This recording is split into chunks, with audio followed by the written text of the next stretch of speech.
আরে ছাতেমদি, তুমি এখানে? দুর্গাপুজো থেকে না আমারও কন্ট্রাক্ট শুরু হয়ে যায়, ঠিক আছে? লোকজনকে নিজের রূপ দেখে ভোলাতে ভোলাতে কি নিজেও সবকিছু ভুলে যাচ্ছ নাকি? আমাকে কাউকে ভোলাতে হয় না ছাতেমদি, আমার রূপে গুণে গন্ধে লোকজন এমনিই কাবু।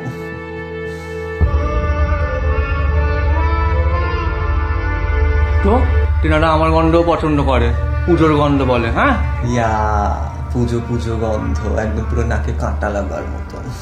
কাঁটা তো তুই লোকজনকে খাওয়াস রে, সারা গাছে শুঁয়োপোকা পুষে নিয়ে রেখে দিয়েছি। আমার তো শুধু গাছের শুঁয়োপোকা ছাতেমদি, তোমার তো পুরো গাছটাই বিষাক্ত। হ্যাঁ, আমি বিষাক্ত। তো তুই কি করেছিস? হ্যাঁ, লোকজনের চুল পড়া আটকাস।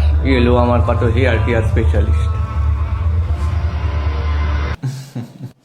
তুমি আয়ুর্বেদের আর কি বুঝবে ছাতেমদি, যে নিজে অন্যের আয়ু কমাতে ব্যস্ত। যাই হোক, তুমি তোমার পুজো পুজো গন্ধ ছড়াও, আমি যাই। আমি তো তোমার মতো রাস্তায় গন্ধ ছড়িয়ে বেড়াই না, আমাকে প্যান্ডেলে প্যান্ডেলে যেতে হয়। বাই। ও, শুভ শারদিয়া। তো শারদীয়াটা এবার শুভ আমি করবো, দাঁড়া। হ্যালো, কাশফুলদি?